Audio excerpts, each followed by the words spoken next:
Va. Vale, doncs comencem. Us presento Jessi, ponte la cámara para que te vean. Os presento a Jessica Acosta. Es nuestro fichaje en la unidad de neumología y alergia pediátrica porque nuestra alergóloga Sofía Ramis, como sabéis algunos, está de baja por maternidad, que estará a punto, me queda todavía un poquito para ser mamá.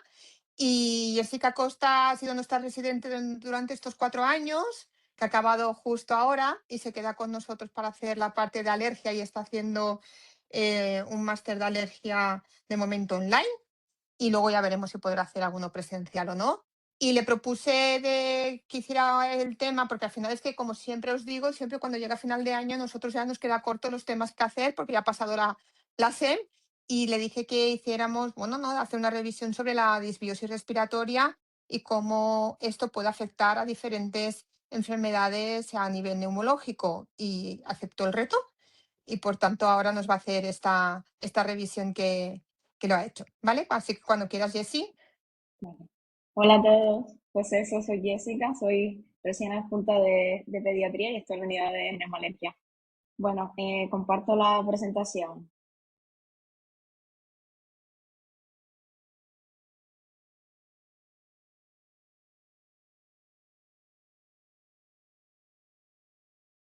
¿La veis bien? Sí, sí, sí. Vale. Pues nada, gracias Araceli por la presentación. Pues esto estaremos hablando de disbiosis respiratoria y el microbioma en patología pulmonar pediátrica. Hablamos de microbioma ahora, pero antiguamente se pensaba, ¿no? Había esta teoría de que el pulmón era estéril y bueno, se ha descubierto de que no, que hay ecosistemas microbianos dinámicos, ¿no? En la vía respiratoria y que van cambiando radicalmente el paradigma clásico de que esta microbioma pulmonar no existía.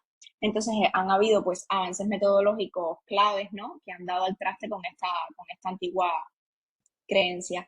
Y bueno, como definiciones claves, ¿no? Que me gustaría comenzar por aquí, pues saber pues, qué cosa es microbiota, que es un conjunto de microorganismos vivos presentes en un nicho anatómico específico. El concepto de microbioma, que es la microbiota, pero genomas colectivos en ambiente circundante del ecosistema microbiano. Y qué cosa es la disbiosis, que es el desequilibrio con pérdida de diversidad y proliferación de patobiontes y ausencia de simbiosis como tal. Saber que sí que existe un equilibrio dinámico bidireccional donde los microbios intestinales, ¿no? O sea, los patógenos intestinales, la microbiota intestinal influyen en la armonía pulmonar mediante pues varios mecanismos como por ejemplo la estimulación de receptores como los de liposacáridos que estimulan los toll-like receptors de regulación de inflamación.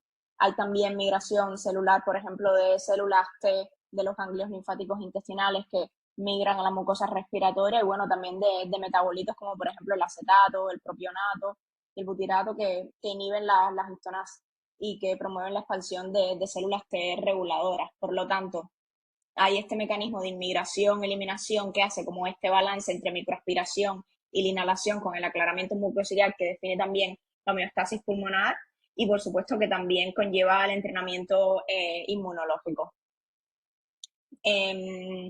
Inicialmente sí que hay como una colonización que va como avanzando a medida que también avanza la vida. Por lo tanto, hay cosas, sucesos que pueden cambiar este microbioma, ¿no? El patrón del microbioma. Por ejemplo, tanto si el modo del parto, por ejemplo, si es parto vaginal o parto por cesárea, el parto vaginal, pues como conocemos ya, permite al neonato entrar en contacto con la microbiota vaginal y colónica materna. Sin embargo, la cesárea se asocia con una menor diversidad inicial y con una colonización predominante por parte de bacterias que están más que todo en la piel materna y que hay estudios que han demostrado que aumenta un 20% el riesgo del asma. El otro suceso que también es bastante importante es la lactancia materna, o sea, si hay lactancia artificial o si hay lactancia materna exclusiva, que como sabemos, pues la lactancia materna aporta bacterias que son muy beneficiosas, ¿no? En la eubiosis respiratoria temprana. y que es, por supuesto, un inóculo natural, ¿no? Que procede de sus propios microbios, ¿no? Y oligosacáridos que actúan como prebióticos y que favorecen el crecimiento de bacterias, digamos, de las buenas, ¿no? Como por ejemplo la Bifidobacterium o el Lactobacillus. También hay momentos en los que cambia radicalmente el microbioma, como por ejemplo en contexto de uso de antibióticos perinatales que reducen bastante la diversidad microbiana inicial y que por supuesto más adelante dan al traste con el aumento de sibilancias y atopia en la infancia, y que claro, su uso temprano, pues esto, ¿no? Que altera la ecología intestinal y disminuye bastante la diversidad, y que también a la larga retrasa un poco la maduración del sistema inmune, ¿no? Lo que incrementa pues todo ese avance de las enfermedades alérgicas. Y por otro lado, pues por supuesto la dieta, ¿no? El consumo de fibra vegetal favorece la producción de ácidos grasos de cadena corta que poseen efectos antiinflamatorios, ¿no? Y protectores contra patologías como por ejemplo el asma bronquial. Claro, esto la microbiota va evolucionando de poco en poco, ¿no? No es a la primera cuando se nace que ya se tiene toda el microbioma, ¿no? Formado, no, es que va avanzando poco a poco, ¿no? O sea, la microbiota pulmonar es más que todo inestable los primeros meses de edad y va aumentando progresivamente en riqueza hasta que más o menos estabiliza, ¿no? Hacia una composición parecida a la de los adultos en torno a los 3 años de edad, ¿no? O sea, al nacer predominan bacterias aerobias como enterococos, escherichia, el estreptococo, y entre los 2 y 4 meses pues ya hay una colonización por enterobacterias, bifidobacterias, y hacia los 18 meses ya hay una disminución progresiva y maduración de esta microbiota, ¿no? Y va aumentando la biodiversidad. Entonces, durante estos primeros 3 años, pues es cuando se va formando esta microbiota. Por lo tanto, todas estas cosas que van sucediendo en estos primeros 3 años, pues son la teoría esta de los 1000 días, ¿no? De los primeros 1000 días, que son probablemente los eventos que más cambien la microbiota pulmonar. Entonces, del eje intestino-pulmón, bueno, podemos hablar durante un largo rato, pero conocer que se define como una vía, ¿no? De comunicación bidireccional que hay entre la microbiota intestinal y los pulmones, que existe una interacción entre ellas y que esta conexión permite que tanto pulmón como intestino influyan mutuamente en términos de inmunidad y de homeostasis a través sobre todo de migración de células inmunes, o sea, de células T reguladoras, ¿no? Que provocan tolerancia y antiinflamación. Hay también acción de ciertos metabolitos intestinales que modulan también el sistema inmune, la hematopoiesis, ¿no? De células dendríticas y macrófagos. Y por supuesto, también está la parte, ¿no? de la disbiosis intestinal, ¿no? Que tiene mayor susceptibilidad pulmonar.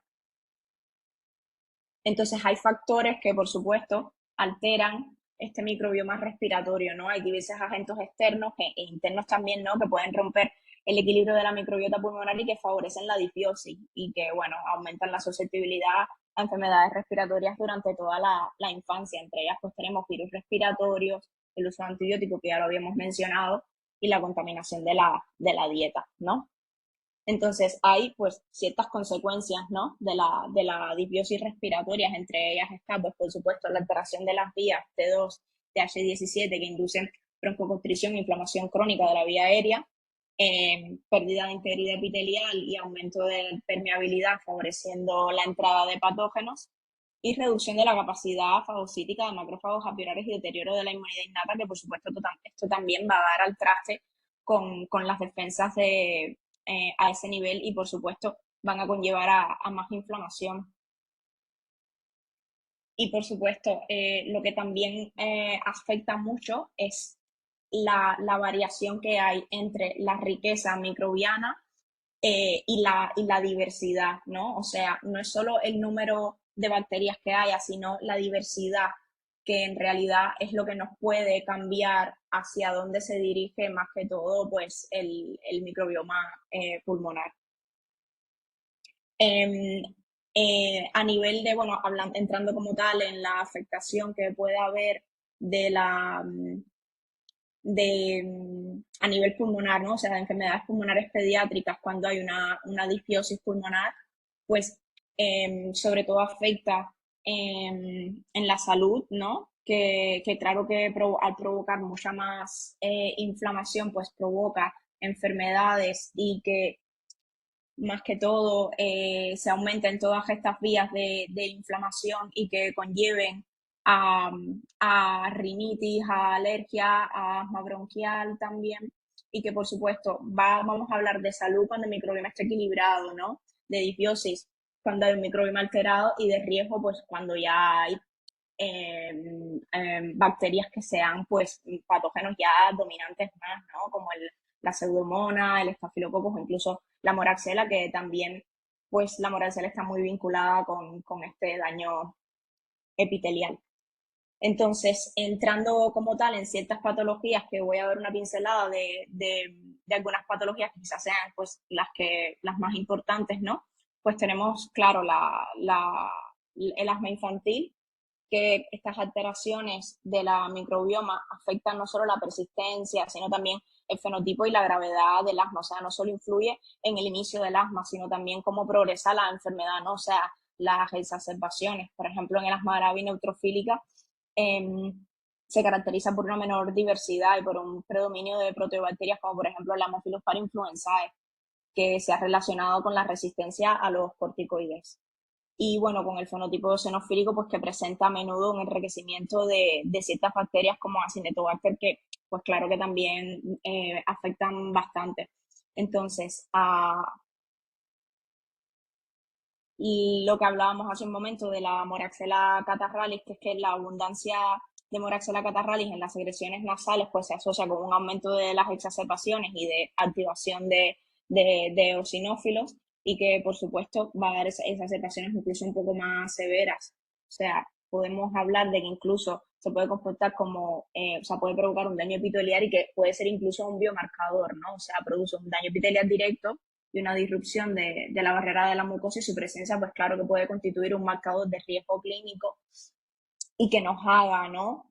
Pensar que ese asma que está haciendo el paciente pues pueda ser resistente, por ejemplo, a corticoides.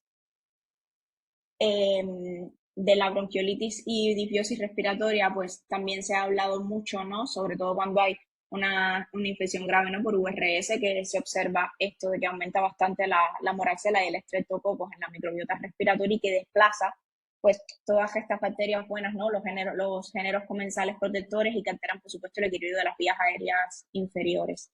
Esto también predice la aparición de sibilancias recurrentes y el asma a largo plazo, ¿no? O sea, esta disbiosis generada en etapas tempranas de la vida por la bronquiolitis es un predictor, ¿no? Podemos decir, independientemente de las enfermedades futuras, ¿no? O sea, esto mismo de las sibilancias recurrentes o del desarrollo del asma. O sea, es una ventana crítica. Los primeros 100 días de vida se consideran probablemente el periodo más crítico, donde la disbiosis puede programar el sistema inmune de una manera u otra hacia un fenotipo alérgico o asmático. De la fibrosis quística, que también es una enfermedad que se habla bastante, su correlación con la disbiosis intestinal. Es recordar sobre todo que el microbioma pulmonar en pacientes pediátricos con fibrosis quística pues atraviesa diferentes etapas, ¿no? Puede ser que en la primera infancia, hasta los quizás 2-3 años de edad, inicialmente el microbioma se parece un poco al de los lactantes sanos, que va dominado, ¿no? Por comensales orales como el estreptococo o la prebotela, pero que la diversidad comienza a disminuir debido sobre todo a la inflamación y al uso temprano de antibióticos a los que se exponen estos niños, ¿no? Y ya en la edad preescolar y escolar hay una simplificación microecológica, ¿no? Progresiva, y ya emergen como los sospechosos habituales, ¿no? Sabemos que el Haemophilus, el Streptococcus, el Staphylococcus aureus, ¿no?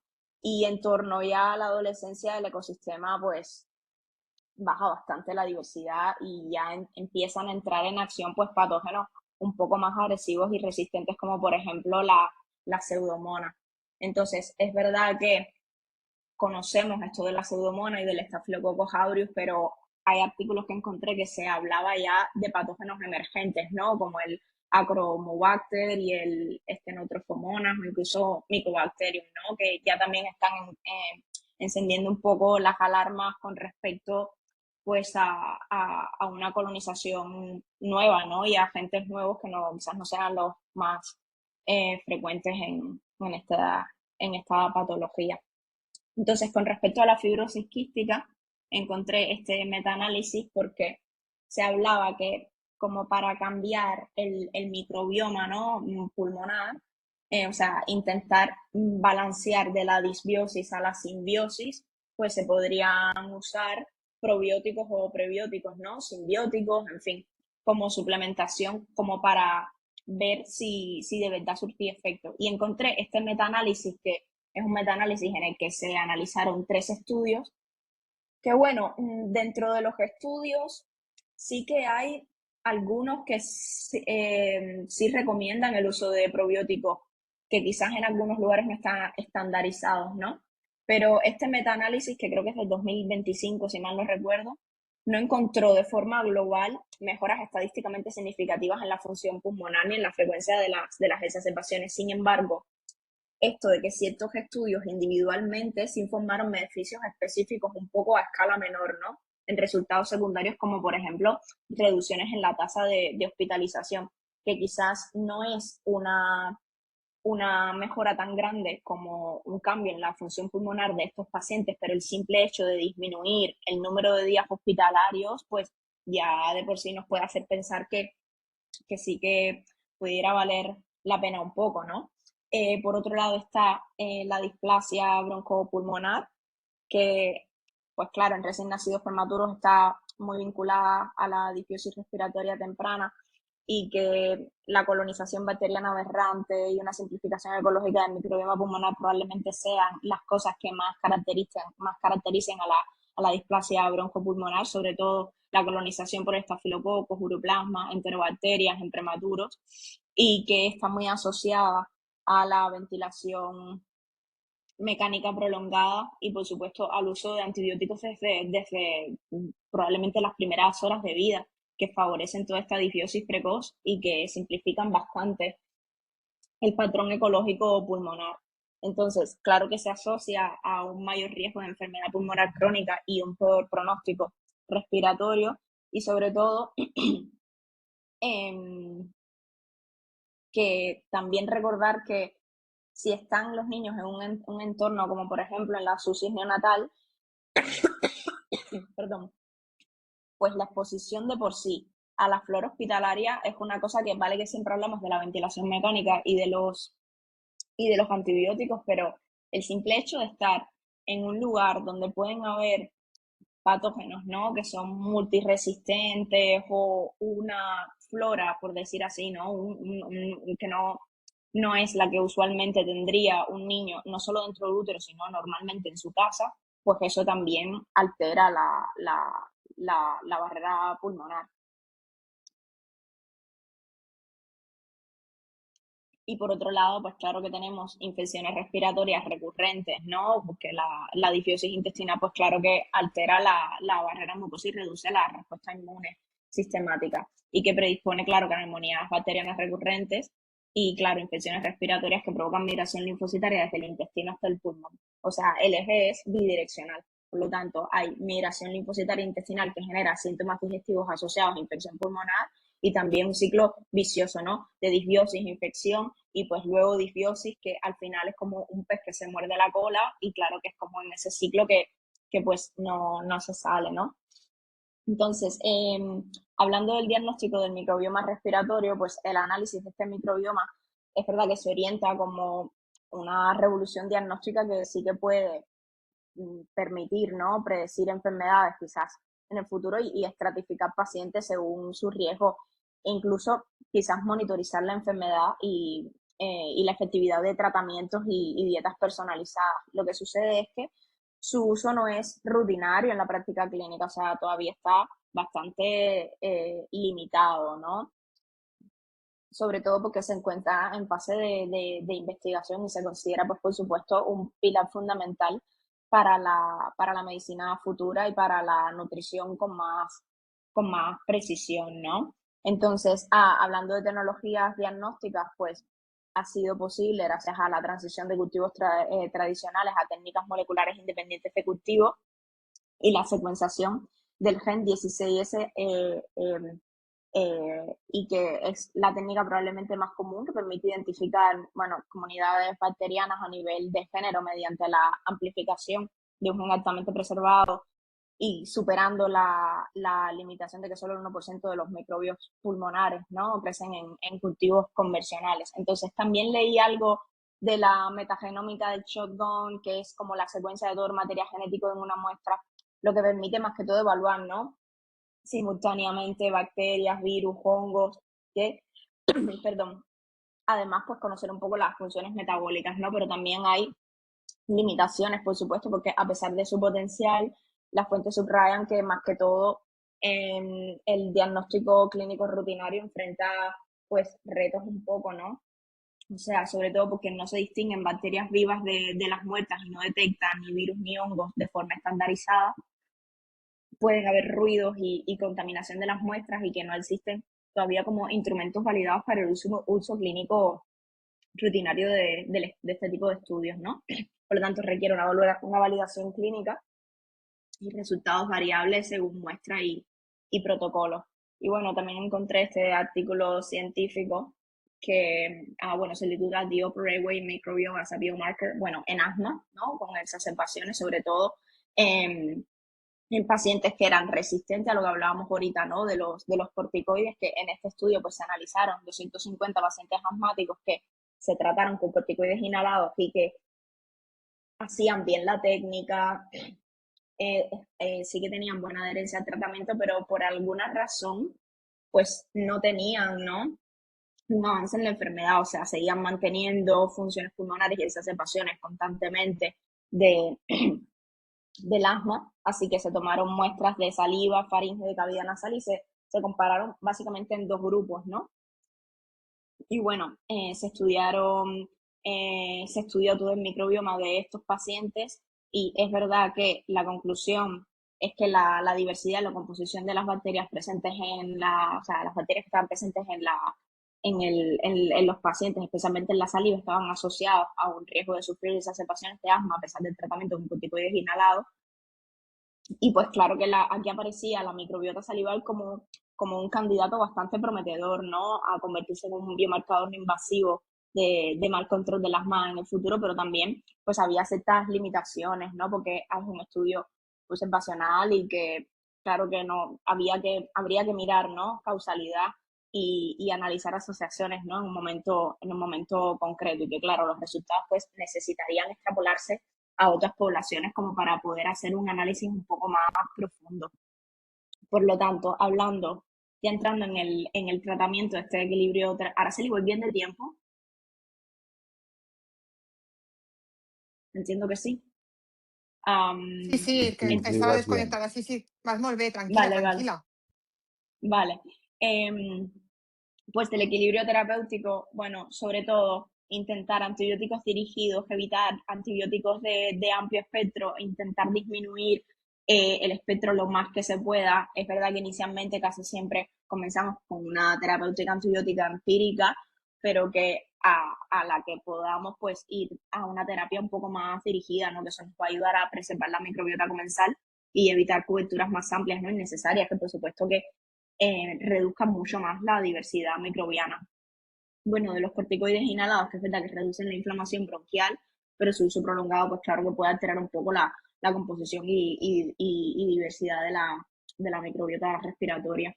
Hay terapias equilibradas, ¿no?, que se pueden considerar el impacto sobre el microbioma al elegir ciertos tratamientos, y bueno, por supuesto que se propone en mucha bibliografía que vi, a pesar de que faltan todavía estudios, pues integrar probióticos como una estrategia complementaria. Entonces, la gran pregunta que constantemente nos podemos estar haciendo es si podemos modular este microbioma o no. Entonces, lo que más encontré es que sí que se pudiera modular, ¿no?, con el uso de probióticos y de prebióticos también, que hay una evidencia creciente que es verdad que aún no es concluyente porque si nos volvemos si volvemos a analizar ese metaanálisis de 2025, pues claro que no, que todavía hay que estudiar más y que todavía hay que pues estar totalmente seguros de que sea fiable, ¿no? O de que de verdad sí que cambie la microbioma, pero de momento la evidencia es creciente, aunque no sea concluyente y que los podemos usar. Está también los lisados bacterianos, ¿no? Que está ganando importancia en la pediatría y que ayuda a prevenir las sibilancias recurrentes y las exacerbaciones asmáticas. Y hubo otros, ¿no? Que encontré, que quizás el primero que tenía que haber dicho es, por supuesto, la prevención con una dieta y un estilo de vida, pues, lo más saludable posible. Y bueno, pues otras terapias emergentes que todavía se están analizando. Por lo tanto, tendríamos que hablar un poco de medicina de precisión y de perspectivas futuras, pues saber que el microbioma como marcador pronóstico, como biomarcador pronóstico y diagnóstico en patología pulmonar pediátrica y el desarrollo de probióticos de una nueva generación que de verdad que sean pues efectivos, ¿no? Ante este cambio en el microbioma y que vayan pues dirigidos al eje intestino-pulmón con terapias que quizás sean un poco más personalizadas. Entonces, a modo de conclusión, como para mencionar lo más clave, pues que el pulmón posee una microbiota propia y que su diversidad es un indicador de salud respiratoria. Perdón. Que hay una ventana crítica en los primeros años que probablemente sean donde ocurren los sucesos que son clave para la colonización y la maduración del sistema inmune, y pues la eubiosis protectora, ¿no? Que recordar siempre que es un ecosistema dinámico y que la diversidad sobre todo refleja salud. Y ya está, muchas gracias. Muchas gracias, Jessie.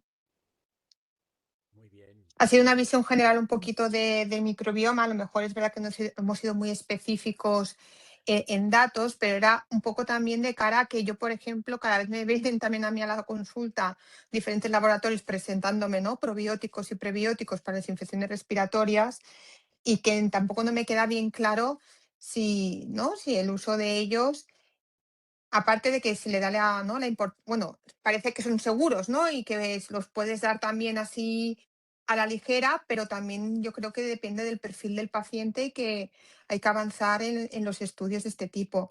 Yo, sobre todo, para los que estéis aquí conectados, sobre todo de cara veo que los que mayoritariamente así de un poco de tercer nivel son los del Partaulí, sobre todo tú, Óscar, cuando estabas con los pacientes de FQ, ¿hacíais estudios de algún tipo así para ver el perfil de estos pacientes o de cara a qué uso de probióticos utilizabais con más frecuencia, vuestra experiencia? Porque nosotros, al final, al ser un hospital pequeño, no estamos tan familiarizados, ¿no?, con patologías graves que se puedan beneficiar de su uso.